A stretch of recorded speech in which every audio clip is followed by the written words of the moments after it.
विभागाच्या राज्यमंत्री यांच्यासोबत समन्वय ठेवून एकत्रित्या हाताळतील असे प्रस्तावित करून त्याबाबतची परवानगी मागितली होती। माननीय उपमुख्यमंत्री, नगरविकास, गृहनिर्माण, सार्वजनिक बांधकाम, सार्वजनिक उपक्रम यांच्याकडे कार्यभार असलेल्या नमूद विभागाचे कामकाज नेमून दिलेले मंत्री संबंधित विभागाच्या राज्यमंत्री यांच्याशी समन्वय ठेवून हाताळण्याबाबत माननीय मुख्यमंत्री महोदयांनी अनुमती दिलेली आहे। त्यानुसार विभाग व मंत्री महोदयांची नावे पुढील प्रमाणे आहेत।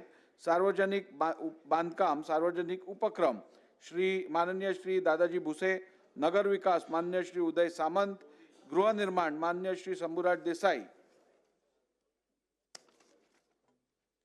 सर्व सन्मान्य सदस्यांना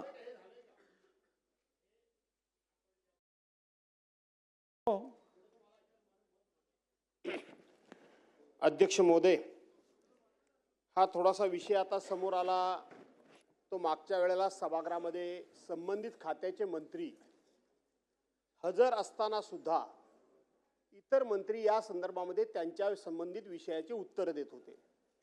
अध्यक्ष महोदय, सर्वसाधारणपणे प्रथा आता हल्ली दादा सुद्धा त्यावर काही भाष्य करत नाहीत, वळसे पाटील काही बोलतच नाहीत। सर्वसाधारणपणे प्रथा अध्यक्ष महोदय अशी आहे की एखादा मंत्री ह्या विधान भवनाच्या आवारामध्ये नसेल, तो जर बाहेर कुठे असेल तर त्याचं कामकाज किंवा त्याच्या विषयासंदर्भामध्ये किंवा त्याच्या खात्यासंदर्भामध्ये एखाद्या मंत्र्याला उत्तर देण्याचं किंवा त्याचं कामकाज पाहण्याचं अध्यक्ष महोदय परवानगी देण्याची ही प्रथा पूर्वीपासून आहे। आपण काय नवीन पाडली अशातला भाग नाही।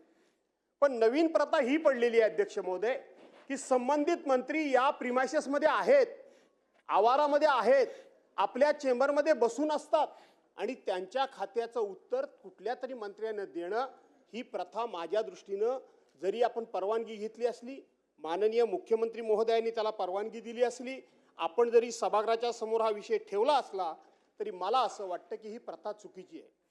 मंत्री संबंधित असताना वास्तविक सभागृहामध्ये असे प्रसंग अध्यक्ष महोदय बरेच वेळेला आलेले आहेत। काय आलेत की एखादा ज्युनियर मंत्री असेल, एखादा राज्यमंत्री असेल आणि त्याला जर समोरच्या सदस्यांनी प्रश्नाचा भडीमार करून जर भांडावून सोडला असेल तर सभागृहातला सिनियर मंत्री त्याच्या मदतीला त्याच्या संमतीने जाऊ शकतो, न पेक्षा त्याच्या खात्यामध्ये दुसऱ्या मंत्र्याला हस्तक्षेप सुद्धा करता येत नाही, उत्तर सुद्धा देता येत नाही।